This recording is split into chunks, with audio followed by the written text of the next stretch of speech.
it's crazy, but it's You're watching Channel Z, the world's leading zombie apocalypse channel. Broadcasting live from Studio Z. Makes me act the way I do. Hello, I'm Liz Rumbach. Welcome to Brain Dead Theater. This is where we examine apocalypse media, television, and movies to explore what we can learn from fictional zombies in our current apocalyptic moment. I'm so sorry to say that my co-host Ilana Rain isn't able to join us today, but Ilana, if you're out there watching the stream, please let us know that you're somewhere safe. Please get somewhere safe. I'm also feeling a little bit, Ilana, it's so good to know that you are safe and that you're somewhere where you can watch the stream. You stay safe too. I've stayed home today as well. Stay safe from zombies, everyone watching. Thanks for checking in, Ilana.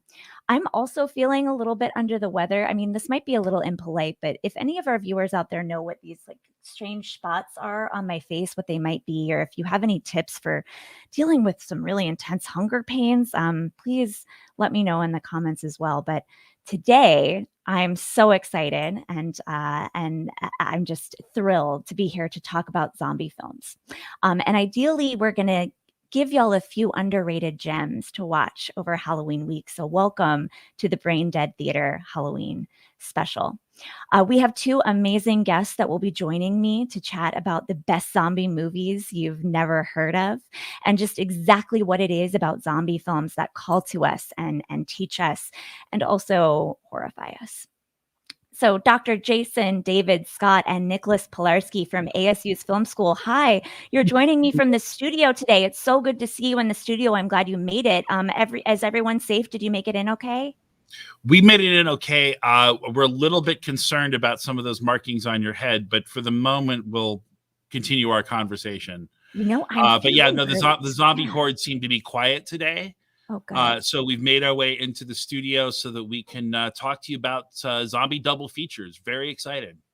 Yeah, I know that Athena and Dave ran into a little bit of trouble. It sounds like Ilana's had some trouble getting into the studio. So it's good to see you in this space. I hope to make it there myself when I'm feeling a little bit better. But welcome. What are y'all most excited about sharing and discussing with our viewers today? I just think being able to, it's Halloween. I think a lot of us are sort of inundated with zombies and the apocalypse throughout the year. So we've sort of all watched the same kind of shows and see the same kind of things and talk about the same kind of storytelling over and over again. So this is an opportunity for us to share, I think, what we feel are some zombie films that might be a little bit under the radar from different cultures, different parts of the world. Nick, you've been excited about sort of sharing some new ideas. Yeah, I think like as we move into Halloween, we're talking about the dead, we're talking about the undead, but you know, Halloween as a holiday is one of these holidays that have been marked out in multiple cultures to think about those moments, and it really ties nicely with zombies as a film genre. So I'm excited to talk about this. I'm also really excited to think about zombies in a national context. So the films that I'm interested or brought to the table today are all Korean films. And, you know, Squid Game right now is having a huge cultural moment. So did Parasite. So I'm interested in talking about that. We have some Australian films. So I'm interested to think about how, you know, different national or cultural contexts frame the concept of zombie. Yeah. And I like what you said about Halloween, because if we think about the Dia de los Muertos celebration or other sort of cultural celebrations that really embrace the idea that the line between the living and dead is almost an artificial one. And that even that we're always living with the memories of our dead ancestors of the past, that they're alive for us somehow. And that Halloween, as spooky and as frightening and as fun as it might be, really allows us to play in that space where normally, especially in our culture, we're asked to stay away. You know, that the dead are over there and the living are on this side. This allows us to sort of say, no, we're all in the same place, having the same party. Well, it's also like really interesting to think about, right? Because the only thing that defines our species from other species is the fact that we have consciousness of death. Yeah. Right. So the idea that we are mortal, the idea that we will die, and all of what is in between really kind of marks the reasons why we're doing what we're doing. So I think zombies are this really interesting middle space, right? Because it's not living, it's not dead, it's infected. We don't really know what's happening. So that's an interesting kind of milieu to mark through. Yeah. So you're saying my cats and dogs don't do zombies? I don't know. I mean, I don't know if your cats and dogs are conscious enough to understand their own mortality, which is both beautiful and not, right? They're barely conscious enough to understand their own poop. So. We had this amazing just observation I wanted to bring up again too from Pam, that she was reading that horror shrinks our world and makes things more intimate, right? And I think one of the things we might be talking about, when we get into discussion and talking about clips and the movies we've chose, is the things that horror does for us, the things that zombies stand for. And so I think maybe heading into a conversation about our double features might be excellent. And thank you, Ely. Our cats do actually zombify us. Maybe we'll talk about that a little bit more later too.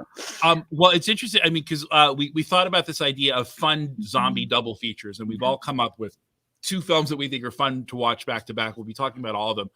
But just the idea of the double itself is really at the root of why we find zombie movies and films about the undead so fascinating, because they are, in this deep sort of Freudian sense, the uncanny come to life, our double come to life. And as Freud said, they've only come to life to take us back to the grave with them. So whether you believe the Freudian interpretation of that or not, the idea of the zombie as a double, the idea of the zombie as a reflection of our deepest secrets and our deepest fears, is something that plays right into, this idea of the Halloween films too. Yeah. And as a mirror, what can we learn from looking in the mirror that the zombie gives us? That's beautiful. So I might go ahead and get started and just tell y'all what I chose. So I have picked 2 amazing Canadian zombie films. They are some of my favorite zombie films and some of my favorite horror films overall. The first one I wanted to chat about, and if y'all have seen this, sound off in the comments, is Pontypool. Now, Pontypool is a closed room zombie thriller. It's a movie where almost all of the action takes place in this basement radio station in a single recording booth that you can see here. And it's in an isolated Canadian town during winter. So there's very many things that just increasingly make you feel more and more claustrophobic. And then not only is the vector of infection very, very unusual, and we might get to watch a trailer together that gives us a sense of what that is, but it is terrifying to only be able to listen to the apocalypse unfold. So again, I mean, this is one of my favorite films. And yeah, I'm very much looking forward to talking about it later. I watch it every single Halloween. But then I wanted to just very briefly talk about my second favorite, which is Blood Quantum. Now, Blood Quantum is a relatively new release. It came out during the pandemic, and I think it is one of the best films to come out during the pandemic. It's very different, but no less intense than Pontypool. It's from the perspective of the inhabitants of a First Nation reserve in Canada, and you see some of the characters here. And actually, you see some of the kind of archetypal characters here. It's very much in the tradition of environmental horror, and we might see that in a clip later. But it also does these really cool things with nonlinear and multiple perspective storytelling. That's very much, I think, lending to the Indigenous storytellers and filmmakers that are becoming popular now, thank goodness. And it also has some really intense social commentary. So the Indigenous folks in Blood Quantum are immune. It's a kind of reversal and commentary on the plagues that settlers and settler colonialism brought to these communities, these First Nations communities. But it also directly addresses the kind of post-colonial pain. So it's the zombie as mirror for that post-colonial pain and trauma. So through the lens of the zombie apocalypse, we get to enact that. And in that way, it's really evocative of Romero's work for me. It's from this new and needed perspective. So I have two really, really intense movies in my double feature. And actually watching them this weekend, I was like, I have chosen two really anxiety-ridden things to watch this Halloween. I absolutely love this comment from Diana. Some scientists believe watching horror movies causes your brain to release these chemicals, so they have health benefits. I think that might be true. What do you guys think? Sure. I mean, anytime we experience something in our body, especially something that is basically a text, it's a neutral text, it's not a real thing. But anytime we experience something in our body, it's like having a dream or a nightmare or a physical experience. It affects us in a different way. It's much, it's as my colleague is an expert in the world of virtual reality. And, as much as we might immerse ourselves in those technologies, I believe part of the point is to try to make them more comprehensive in terms of physical sensation, because it's the physical sensation that helps create those memories. So one of the reasons I think we remember scary movies and zombie movies so intensely is because we are experiencing something physically that we don't necessarily experience when we watch, Marriage Story or Made on Netflix, which might be brilliant and emotionally moving, but don't engage us physically the same way. Oh yeah, it's a complete embodied experience. Sorry, go ahead, Nick. No, I completely agree with you. It's all about embodiment, right? So once you have the option in kind of any type of film to prod an audience member, something is going to happen viscerally inside of the body. And then once that happens, like Jason was talking about, that cements itself in the brain. I mean, the way that the brain works is anytime we have new experiences, those experiences stick. If anyone goes to a beach and you go for the first time to the beach, you see the ocean for the first time, you're amazed by the ocean, right? But what about the second, third, fourth, seventh time? The ocean kind of begins to lose its allure. And so this is kind of interesting in the ways that maybe we think about zombie films, because zombie films constantly have to reinvent themselves in order for us to feel that embodied experience in a new way, which is really, really interesting as storytellers, right? Because as storytellers, we're always trying to constantly level up in ways to get to a point where that person is getting impacted in their body and being kind of hit by the message. And some movies are better than others. I thought it was, Liz, you were talking about your two movies, and you've got one that is, sort of a locked room mystery, which puts us in a sort of specific physical space. While the other one, Blood Quantum, it does remind us that there are multiple perspectives of understanding how the living and the dead, how the past and the present coincide. We are here in this, sort of studio that has been, resurrected from what were the homelands of the Peeposh and the Tono Odom. And, for the people who lived here in that past, those spirits are still present, whether I, as a Western person, acknowledge them or not. Time in those indigenous and tribal cultures is often, linear. It's often circular, not linear. Past and present sort of meld into each other, which is why I was so thrilled you chose Blood Quantum, because the two films I chose, one of them looks at some of those same perspectives from the perspective of the indigenous people of Australia, and it's the film Cargo, which is based on a little short film that was made a few years ago and then turned into a feature starring Martin Freeman, who's a great actor. And in this film, it's more of a pandemic film than a zombie film. There are certainly zombies in it as a result of a pandemic, but it's a story of how this one person, in order to protect his daughter from the pandemic and the zombies, eventually has to immerse himself in the world of the indigenous peoples of that land, who are not they're fighting the pandemic. They're not immune to it, but they have a space of safety that he has to find his way to. So there's it's an incredibly rich, for a zombie film, it's very slow and suspenseful. It's not a lot of jump scares and a lot of, massive hordes of zombies running, but it's something that definitely speaks to certainly how we understand the role of children, how we understand the role of native peoples in a specific land responding to a crisis. My other film that I chose also has to do with children, because when we were talking about this episode, our colleague Neil Smith said, are there any zombie movies for kids? And I couldn't quite think of any, but I said both of my zombie movies are about kids. The other film I chose is another Australian film. It's a fun film because people also like to laugh.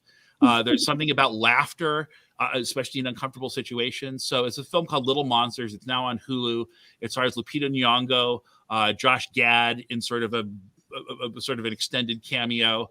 And it's about a kindergarten teacher and kind of a not very responsible uncle who is chaperoning a field trip to a petting zoo when the zombie outbreak happens. And they have to protect all of the little kids from seeing what's going on. And of course, the little kids are like, I'm hungry and I want to play. And it's a lot of fun. It's a silly little movie, but it's something, again, that really speaks to how do we tell these stories and how do we shield children from what we understand the reality of the world is. I think so. So I'll just jump in really quickly and say I love both of these films, and I think that the tie between Blood Quantum and Cargo is so important, right? Because there's something that both of those are saying about time, about our relationship to the land, about our treatment of the land, and I think we're going to talk about that a little bit more too, about what environmental horror is. But yeah, I also really want to ask you a question about Little Monsters, and like maybe this is a question for our viewers out there too. Like, in the zombie apocalypse, do we tell our kids what's happening? And in Little Monsters, Lupita Nyong'o, who is brilliant and radiant in everything, but especially in this, actually, yeah. And this is a comment from Athena. If we hide the reality from kids, doesn't that ultimately make them more vulnerable? And that's a big question too. Yeah, absolutely. And I like these as a double feature because the presence of children, not just as bystanders, but as takers of action in some way or another. The children need to be there at a certain point to do certain things in the story to make it work, even if they're not entirely conscious of what it is that they're doing or how they're functioning. In Cargo, the child's a little bit older, 8, 9, 10, and can tell that there's something going on. But in Little Monsters, they're I think it's our first graders. So while they're the way of teaching them is this is all a game. This is all kind of fun. They don't say it's fake, but they say it's a game, and the kids can sort of invest into it as a game, even if it's a very strange and bloody game. Yeah. Go ahead. So on that note, I mean, my two films also have to deal with children, right? Yeah. So this is a trope that we see time and time and time again, especially recently. Absolutely. Yeah. And I think maybe the question is like, why is this happening recently? I'm going to kind of pair back to this idea that we had about environmental motifs that occur in this, right? Like, if we think of things like the Sunrise Movement, well, why is the Sunrise Movement happening? There's so much more skin in the game for folks who are younger, because they're going to be inheriting this earth and having to deal with the consequences that are existing because of our actions. Yeah. And would you define the Sunrise Movement for our viewers, Nick? Yeah, so the Sunrise Movement is a movement that I think is excellent. It is one of the best forms of kind of modern activism. The Sunrise Movement really is trying to push forward green, energy efficient, and eco-conscious agenda. It is primarily anyone. There's people in the Sunrise Movement who are 11, 12 years old. Greta is one of those folks who are advocating for climate change or climate policy change. So it is keenly connected to that. And so I think that's why maybe we're having this in kind of modern films, this consciousness towards children being this huge listen to the children. This comes up in my two films also, Train to Busan and Peninsula. So these are both Korean films, amazing Korean films. Train to Busan, here you're seeing Gong Yoo, fantastic actor, so good, really great leading star. And the point of this film is pretty simple, right? These films are really basic and elementary in their narrative level, but I think there's a lot of complexities in that. So in Train to Busan, pretty simple. Father needs to bring his daughter to Busan to visit his mother or her mother. And in the path of doing so, the zombie apocalypse breaks out and it begins to infect the train. And it's actually an amazing film in the way that it's shot, because it's pretty much only shot on the train, which is a marvel from a cinematography perspective, right? I don't think like super wide angle lenses moving in and out, but the whole thing is about one trip from Seoul to Busan and what happens in between. And everything has to do with protecting this child. And what we learn towards the end is the child holds the actual wisdom towards the truth, right?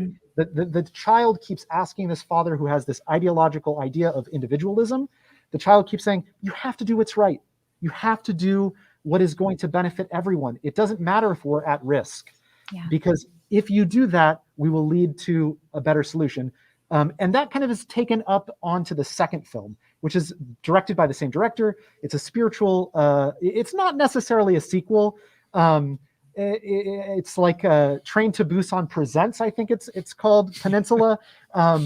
It's kind of a whole different world, and it's what happens to the Korean peninsula after the zombie apocalypse. The entire area, except for a few survivors, are left, and they have to get out of the peninsula and get out with like $1 million. Some come in. I won't break the plot lines, but the idea is just get off the peninsula, figure out how to get off the peninsula. And it's actually led kind of the escape route throughout the entire thing are led by two young children.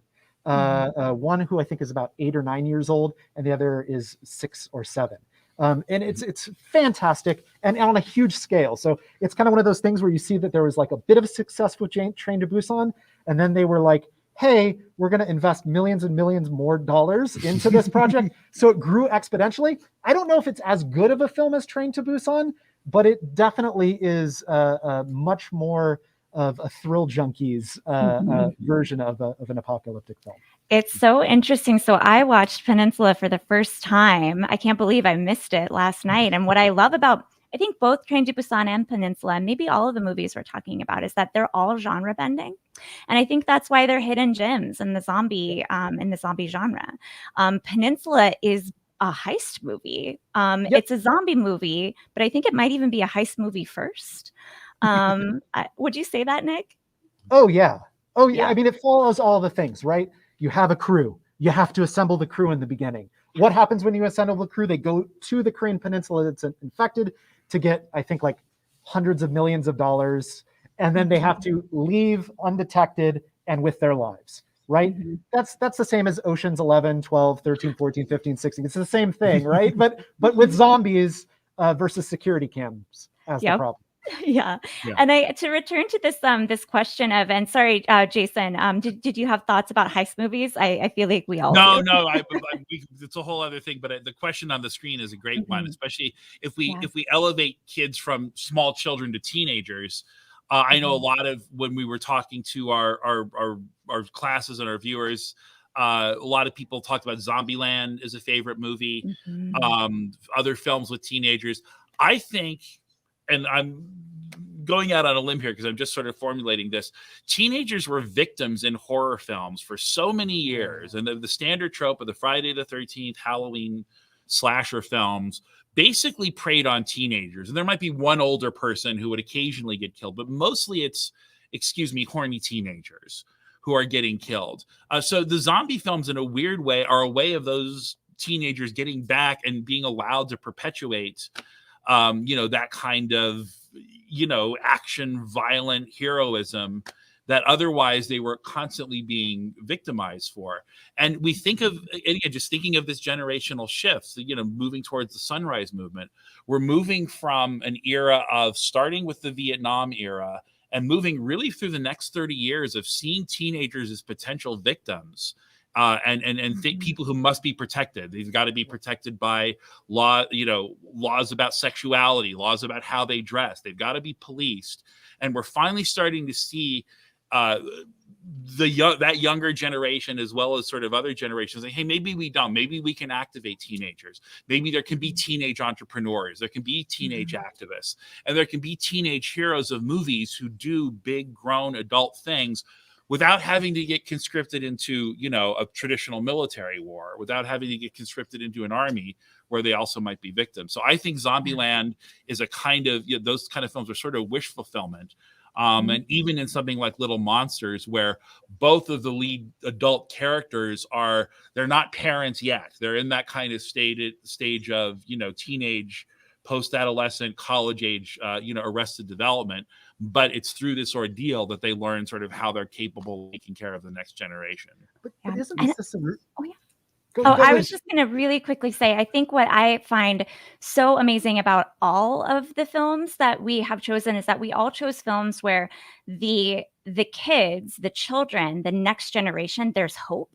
And that's not always true in zombie films. I think that there's been a kind of movement. I mean, except for Pontypool, I'm not sure there's hope in Pontypool. We can talk about that later.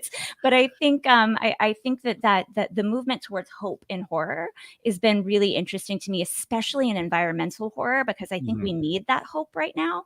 And the hope is on the next generation. Maybe we're putting too much pressure on Generation Z and the generations following, but I think that's there. But Nick, did you have similar thoughts or alternate thoughts? Yeah, I mean, I think that this is really interesting. So I keep asking myself, like, why is, and this is not a zombie film, but why is Squid Game the represent kind of the cultural consciousness of where we are? And to me, there's this massive alienation and disenfranchisement from these larger, broader systems, right? And so I think this is my personal opinion of why Squid Game is so, because many of us, whether we believe in the systems or not, and we can talk about that much deeper, but there is this alienation that I think the general public is feeling.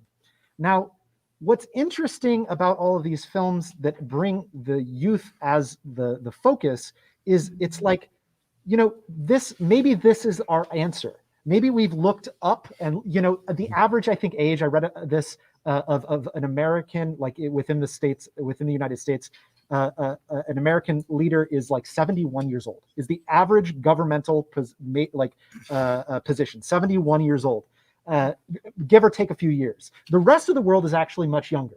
It's about 50. So there's about 20-year difference between this. I think that we need to give up this idea. And I think that, films hint at this before it moves into broader consciousness, is to think about where is the voice of youth? Because now with all of the tools that we have, the process of democratization of ideas of voice is much more applicable, right? Young people have the option to be able to move into democratic society in much more effective ways. And they're doing so way better than what has happened in the past, right? Like, the Sunrise Movement is amazing in the way that young people have been able to mobilize in terms of numbers. It's unmatched. And so these films, I think, get at that. They kind of reorientate our optic to think about, instead of like the solution coming from the experts, the solution coming from folks who have hope, who want the thing to work the most because they have to be there the longest. And it's also a generation that understands, and again, not that other generations don't, but we had to learn it. To them, it's been handed to them that you can group en masse. You have strength in numbers in a way that allows you to impact and affect the system. I'm thinking last year when the former president was having his big comeback rally, and everybody on TikTok organized to register for tickets. So it looked like he was going to have 100,000 people, and he ended up with 4,000. That's, and in a way, that's a game. I mean, it's a real life social thing, but it's using the same kind of technology that, one allows them to express their individuality, but two connects them to games and competitions and ways of measuring each other and ways of measuring themselves against the world. And that can be an unhealthy thing, certainly. But when people come together, and we see it in things like Arab Spring, and we see it in things like other ways that social media has Occupy Wall Street. Yeah. So we're it's very encouraging, I think, and again, these zombie films are reflecting that cultural shift. That if there's hope, it does rely on the next generation. Now, maybe that's putting too much pressure on them. And maybe that is as a 51-year-old person sort of saying, I got nothing. You guys can figure it out because there's so many more of you than there are of me. And I will gladly follow or stand alongside you as you make these changes.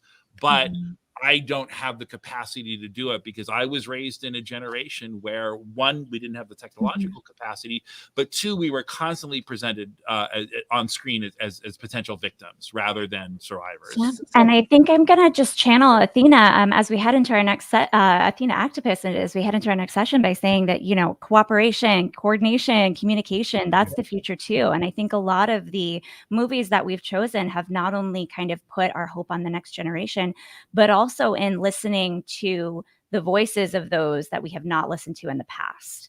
And that means for a lot of these movies, Indigenous voices, as well as the voices of the generations that come after us. I'm also, I'm definitely an elder millennial. I am not, I am just in awe of Gen Z and what they're doing with technology, but I'm a millennial that knows how to use Twitter. So I'm kind of dangerous. But I wonder if better than me. Go ahead. Yeah. I wonder if now I would love to bring up, we asked this question of what's your favorite zombie film? And a lot of people had these amazing responses, and I just wanted to bring a couple of them up on the screen. So A Quiet Place, someone, Pallavi considers that a zombie film. Absolutely. That's a zombie film. And I know my colleagues are nodding their heads too in the studio. I think that there are a couple of other examples here. Night of the Living Dead. I see World War Z. I think that if you like World War Z, Diana, and you have not seen Train to Busan yet, definitely watch Train to Busan. They both, the zombies are very similar, and the kind of the speed of infection is very similar and very scary. And then I know that there are a couple of other people that said that World War Z is their favorite, Night of the Living Dead. So thank y'all for responding. As we head into our next segment. So I feel like now might be a really good time to bring in some clips. And I feel like we were talking a little bit about environmental horror and what it means for the next generation, and the hope for the next generation. But I think also are human beings the zombies? Are they the parasites in relation to the earth? We have a lot of movies that we all gravitated toward these movies in our double features that kind of ask this question at its core. So I might want to bring up a clip or the trailer, actually, a part of the trailer from Cargo, which is currently streaming on Netflix. And then maybe we can chat about it a little bit. Sure.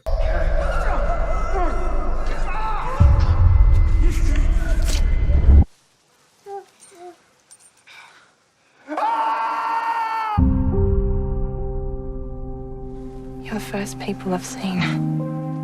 The first people who are still people. What's the count left on them? 46 hours, give or take.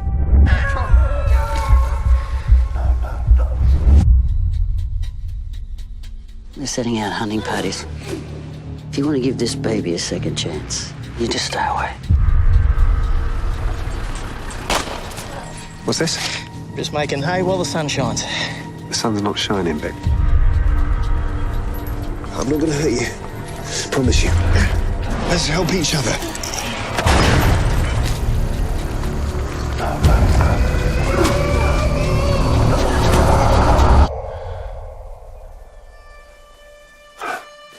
Rosie?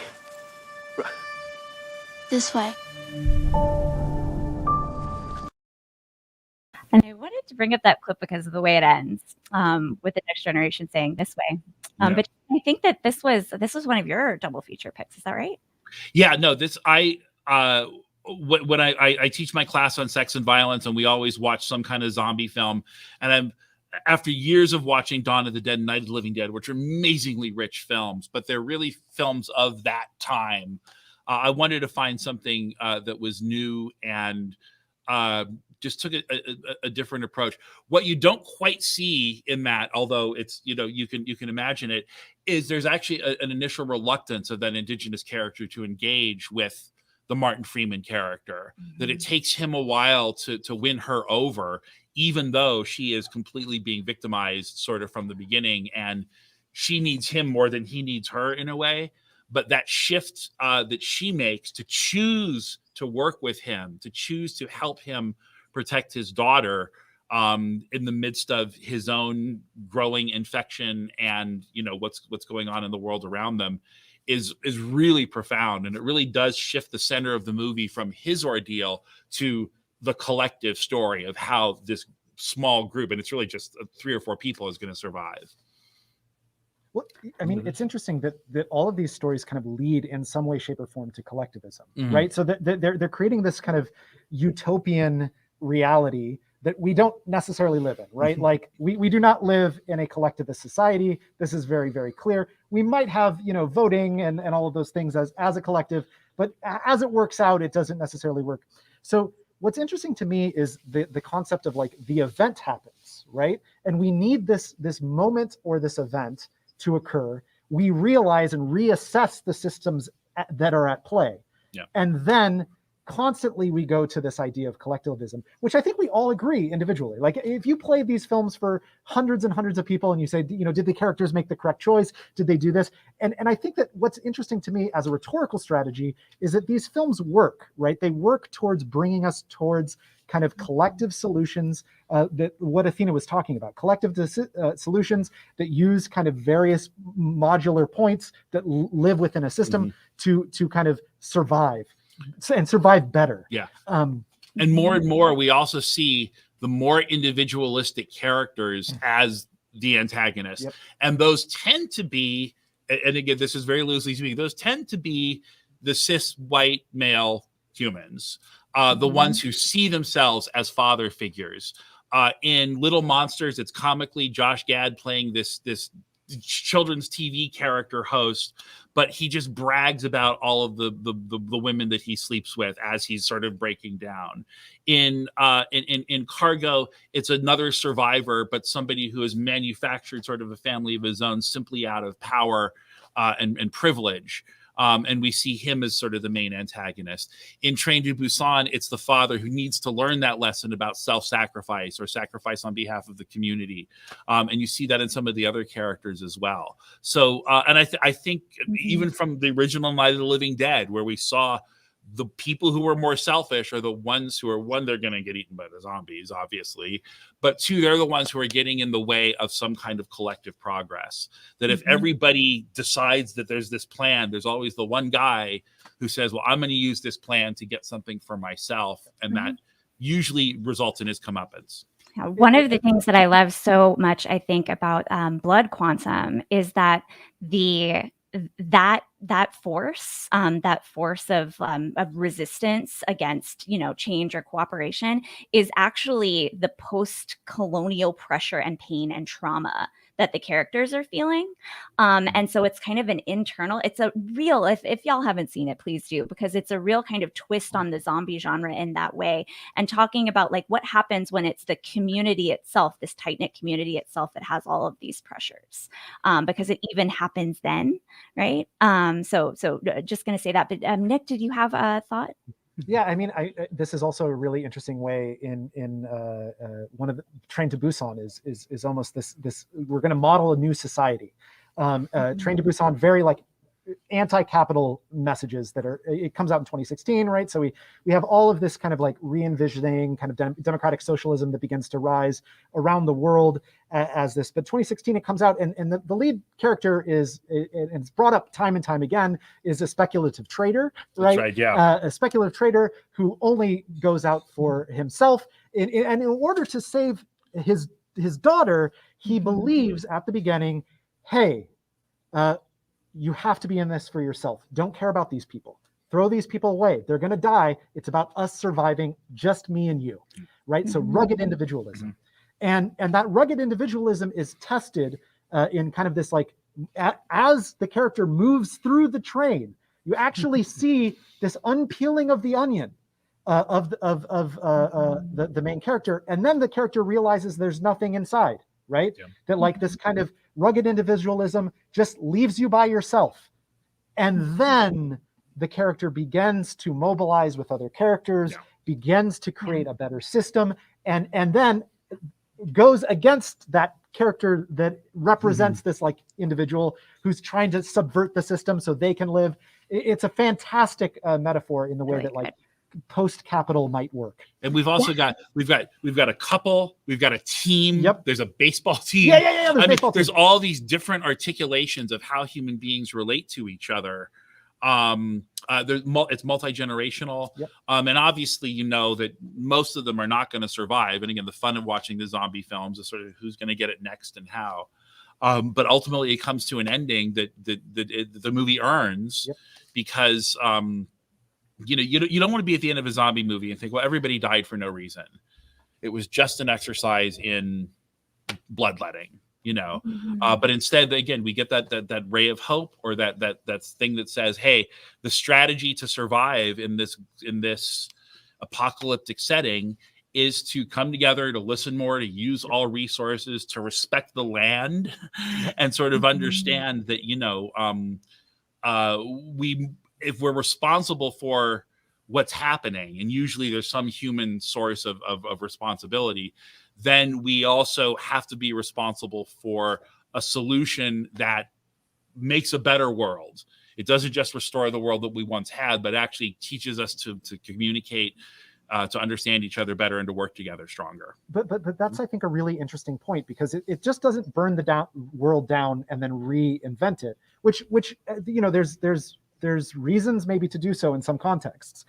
But in this, they, like you said, it is a group of people from all points of society using the very particular talents that group holds, and then figuring out a way to create cohesion and collaboration across sectors that don't usually talk. It's kind of like movie making. Exactly. And storytelling the way that we do it. Just, for the business that we're in, it makes a lot of sense to also teach things that way, and to teach people to appreciate that, it's not one person's vision, it's not one person's story. That even if there's somebody at the center of the story who we start with, that person's story is eventually going to radiate outwards and only gain power and true agency when other voices are brought in to help complete the telling of that story.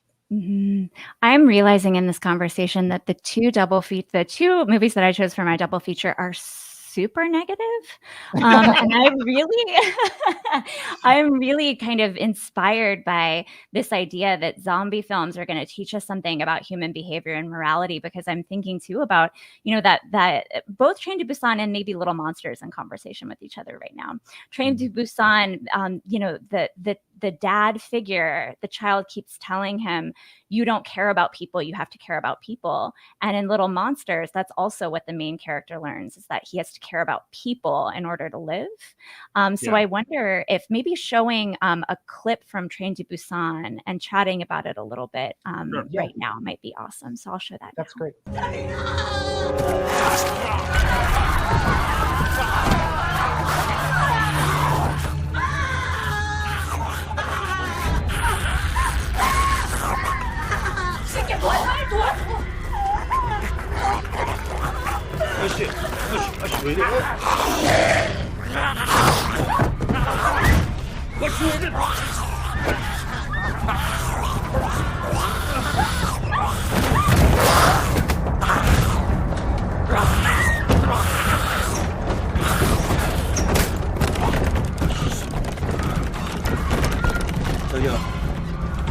야, 성규야!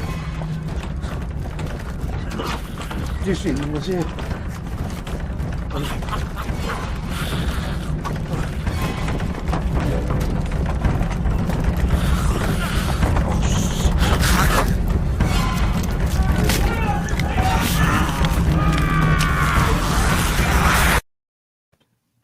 First of all, those zombies are horrifying. They're some of the scariest zombies in horror films, I think. And the claustrophobia of the train is just so well represented there. Well, yeah, and the soundtrack is great, but just the visceral, guttural sounds and the cracking of the bones, so someone mentioned A Quiet Place before too. And I think one of the things that zombie films do really well is they use sound to horrify us in a way that isn't just soundtrack music. It isn't just sort of the usual button pushing from Hollywood. You really get a chance to hear human sounds, slurping, bones cracking, things that we hear in our own bodies every day. And again, we talk about that uncanny presence doubling us. Those zombies are our bodies out of control, dysfunctional, but still doing what they do, which is, drive our appetites and create fluids and create movements that, create sound. And that's, again, that embodied experience we were talking about before. We don't see that in most films. People don't have their bodies are completely silent except for their voices. So living inside that space and hearing those sounds just instantly gets everybody all tingly, regardless of the horrifying part of the visuals. I like this idea of like out of control and dysfunctional, Yeah. right? Like if we think about ideology in that way, like Slavoj Žižek is an interesting philosopher. When there's a lot of things wrong with Slavoj's ideas, but I think he's pretty spot on when he defines ideology. Ideology, we think about it as always somebody else, right? Somebody else's ideology. But actually, Žižek would believe that ideology is what we don't see, right? It's our blinders. It's the things that we can't see. And there's something about this soundscape, the visceralness that brings to light, uncovers this aspect of what we need to see, right? We need to see ourselves. So in a way, I think that zombies always are acting as a metaphor for the failed aspects of our ideology. And then maybe how we can change those things, which I think is really interesting in all of these films. Yeah, I think that's exactly right. And, one of the things that I know we wanted to chat about too, and we might not get to a clip of this, right, is that there's something about the extreme gore and the camp. And I think that this is maybe something that Nick and Jason, you've both pointed to, that allows us to kind of detach and look at the mirror of ourselves and look at how maybe broken some of the things we believe in are. And for me, in some of the movies that I've seen that I love, and the zombie, it's actually allowing us to break open how we see others, right? How we see the other, as well as how we see ourselves. And then I think actually now we're heading into final thoughts. So I would love to end with a kind of, in your opinion, what's the most underrated zombie film? What do you want people to go and watch this Halloween week now? And I'll start with maybe Jason. A film that has really impacted me, and I talked about last year on Brain Dead Theater, is a Romero film that's sort of lost. It's called The Crazies. And it's not quite a zombie film, but it's a pandemic outbreak film. And the remake is pretty good too. So if you want to watch the remake and see a higher production value, that film is okay. But the original is so provocative, and well, especially in the context of some of the social events that we've seen over the last couple of years: police marching, people marching in organization, the threat of violence, and then what we do to account for an unaccountable outbreak. So if people really want to see something that's really creepy and disquieting, it was made almost 50 years ago, that absolutely speaks to what we're doing today, I'd say Romero's original The Crazies. Or like I said, if that type of filmmaking is a little too rough for you, the sequel will do just as well.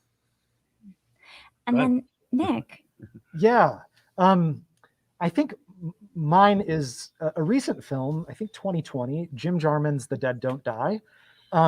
I think it's got Adam Driver, Bill Murray, but it plays with this campness, I think, in a really, really fun and interesting way that allows us to have distance from the subject. And I think that's art, right? Art is distance. It's nothing, if you're going to define art in its most remedial form, art is distance from an area in which we can collectively think through how to solve those solutions. And it creates a tremendous amount of distance through camp. And it does it in such a fun way that at the end of it, you ask yourself, what the hell are we doing? Yeah. What the hell are we doing as a society, and what is next? So I think that's an excellent film to watch. Yeah. And Jarmusch, who's usually, sometimes, his films are fascinating, but they don't go very deep. This is one where you actually sort of leave asking questions, as opposed to just saying, I just saw sort of an artsy Jim Jarmusch film. Yeah. I love how deliberately slow that movie is. Yeah. Everything it is so slow. It is slow, and it's the best kind of slow. Best kind of slow. the best kind of slow zombie. So I think I'll end today by saying everyone go watch Pontypool if you want to be terrified by all of the ways in which our communication, our language, the way we relate to each other and ideas can be zombified. And then I just want to say thank you so much to my colleagues. I'm so glad you were able to join us from Studio Z and you're safe. Nick, Jason, thank you for being here. This was the perfect Halloween special. Great. Well, happy Halloween to Happy everybody. Halloween. We're going to go batten down the hatches. And So hopefully our signal will last long enough so that we can watch some fun zombie movies too for the weekend. I hope so. Stay safe, both of you. So thank you. Thank you all. Thank you for joining us. We're not sure what apocalypse will be occurring next, but we know that next Monday at 10:30 a.m. Mountain Standard Time, we will see you here on Channel Z. So whether you've been eating popcorn or brains, thank you for joining us for Brain Dead Theater. We'll see you at, or perhaps in, the movies. It's crazy, but it seems so logical. I can't deny that there is something supernatural with you.